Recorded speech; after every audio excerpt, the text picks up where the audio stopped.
Shëndetje të dashur nxënës, ja ku po takohemi sërish në orën e gjuhës shqipe me njësinë mësimore teknikat e shkrimit të eseisë kreative. Teknikat e shkrimit apo të eseisë kreative. Shkrimi kreativ përdor të njëjta teknika që përdoren edhe për shkrimin informativ. Mirë po, ky shkrim vjen në shumë forma të cilat i përdor shkrimtari krijues. Teknikat e zakonshme të shkrimit janë reflektimi, raportimi, përshkrimi, shpjegimi, argumentimi dhe narracioni.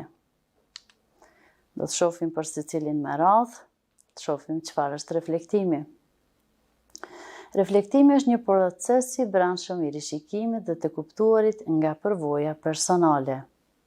Te raportimi, ngjarjet apo situatat tregohen si në tekstet shkollore, si në artikuj të revistave, gazetave apo në lajme.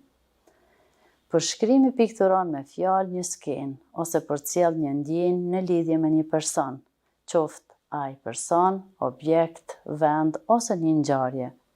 Përshkrimi e ndon temën deri në detaje për t'i ofruar lexuesit një panoramë vizuale të saj. Të dashur nxënës, në pamje keni një tekst përshkrues, e lexojmë dhe shohim se si është renditur ai tekst.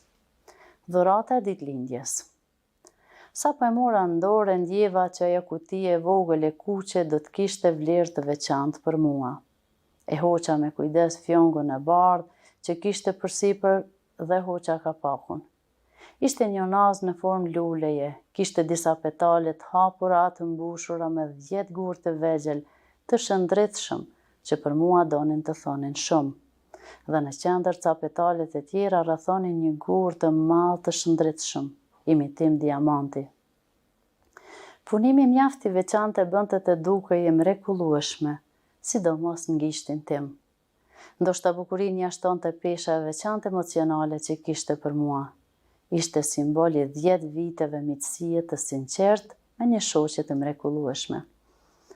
Kur flasim për tekstin përshkrues, atëherë sigurisht edhe ju nxënës të dashur e dini që përshkrimi është pothuajse i pamundshëm pa mbiemrat, të cilat e saktsojnë më shumë emrat. Në këtë rast, unaza dhe gjitha ajo kutia është përshkruar dhe është saktësuar me mbiemrat që i keni me shkronja të dalluara, mbiemri e bardhë, të vegjël, të shëndritshëm, të madh, i shëndritshëm prapë, i mrekullueshme, emocionale, të sinqertë e të tjera. Të gjitha mbiemra ja shtojnë edhe më shumë bukurinë tekstit dhe bëjnë më të kuptueshëm dhe dëgjuesi mund ta paraftyrojë pastaj në këtë rast unazën dhe kutinë e vogël. Shkojmë tutje me teknika të tjera të shkrimit, shpjegimi.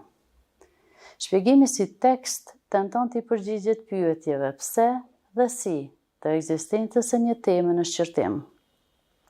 Ky lloj teksti shpjegon përmes informacionit dhe arsyes. Shpjegimi përfshin udhëzime, rregulla, analiza, pastaj krahasime, kontraste, lidhje shkak-pasojë e të tjera. Po çfarë është argumentimi? Argumentimi synon të bindë lexuesin përmes fakteve dhe argumenteve të shumta se një vendim që është marrë është i drejtë. Ky lloj teksti shkruhet me qëllim që të ndryshojë këndvështrimin apo qëndrimin e lexuesit për një ide apo një situatë. Argumentet dhe arsyetimet që mund të përmbajë eseja, pro dhe kundër, një pozicioni të caktuar duhet t'i lihen në dorë lexuesit që ai t'i peshojë ato dhe të marrë vendim apo të mbajë një qëndrim. Zakonisht teksti argumentues paraqet 2 pikpamje, pastaj ndërton një rast për njërin prej tyre, duke hedhur poshtë tjetrin. Të dashur nxënës, në pamje keni një tekst të shkurtër, argumentues, do të lexojmë pastaj, bisedojmë për të. Atë dheu. Nuk ka asgjë më të shtrenjtë se atë dheu për njeriu, pasi ky e lind, e rrit dhe e edukon. Shumë kush mund të mahnitet nga madhështia dhe fuqia e qyteteve të huaja, nga bukuria dhe shkëlqimi i ndërtesave të tyre, por për të dashur, të gjithë duan atë dheun. Se edhe diellin, çdo njeri e ka parë në fillim në atë dhe. Gjithë secili ka nisur të flasë në vendlindjen e babait, duke mësuar së pari të belbëzojë në gjuhën anëtare. Andaj duhet të jesh mirënjohës kur përfiton të mira kaq të mëdha. Kemi provu të dashur nxënës, këtë tekst të analizojmë dhe të ndajmë tezat dhe argumentet. Teza e parë është nuk ka asgjë më të shtrenjtë se adheu për njeriu, pasi ky e lind, e rrit dhe edukon. Dhe sigurisht kjo tezë duhet të mbrohet me argumentet e mëposhtme. Shumë kush mund të mahnitet nga madhësia dhe fuqia e qyteteve të huaja, nga bukuria dhe shkëlqimi i ndërtesave të tyre, por për të dashur, të gjithë duan adhen. Se dhe diellin çdo njeri e ka parë në fillim në adhe. Gjithë secili ka nisur të flasë në vendlindjen e babait, duke mësuar s'pari të belbëzojë në gjuhën anëtare. Andaj duhet të jesh mirënjohës kur përfiton të mira kaq të mëdha. Gjitha këto argumente, të cilat duken në tekst, e mbrojnë atë tezën se nuk ka asgjë më të shtrenjtë se adheu. I keni fjalët kyçet në tekst për të dashur, adheun, diellin, adhej prap, gjuhamtare, mirënjohës përfiton. Gjitha këto fjalë kyçe lidhen me tezën kryesore të tekstit. Vazhdojmë me teknikat e shkrimit, të fundit kemi narracionin. Narracioni tregon një ngjarje në të cilën autori është përfshirë, pra një përvojë personale të autorit e cila shkruhet në veten e parë. Vetë ngjarja e saj tregohet në mënyrë kronologjike e rrëfyer hap pas hapi. Rëndësi marrin detajet konkrete si dhe paraqitja gjithçkaje në mënyrë kronologjike. Narracioni është forma më e përdorur e shprehjes njerëzore, andaj mendohet se ne jemi të programuar për të treguar ngjarje.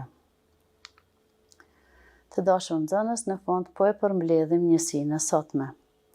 Teknikat e shkrimit kreativ janë reflektimi, raportimi, përshkrimi, shpjegimi dhe argumentimi. Reflektimi, siç thamë edhe më herët, është të kuptuarit duke u bazuar në përvoja personale. Te raportimi, ngjarjet apo situatat tregohen si në tekstet shkollore apo në artikuj të ndryshëm. Përshkrimi pikturon me fjalë një person, një objekt, një vend ose një ngjarje, por mund të përcjellë edhe një ndjenjë, duke ofruar lexuesit një panoramë vizuale të asaj që shkruhet. Shpjegimi si tekst shpjegon përmes informacionit dhe arsyes, ndërsa argumentimi synon të bindë lexuesin mbi një qëndrim të caktuar të autorit. Dhe në fund, janë detyrat të shtëpisë, në fakt janë 3 pyetje të cilave do të përgjigjeni në fletorët e juaja. Cilat janë teknikat e zakonshme të shkrimit, është pyetja e parë. Pyetja e dytë, çfarë është përshkrimi? Dhe pyetja e tretë, cili është dallimi në mes të shpjegimit dhe argumentimit? Të dashur nxënës, kjo ishte njësia për sot. Mirëmbëjtje.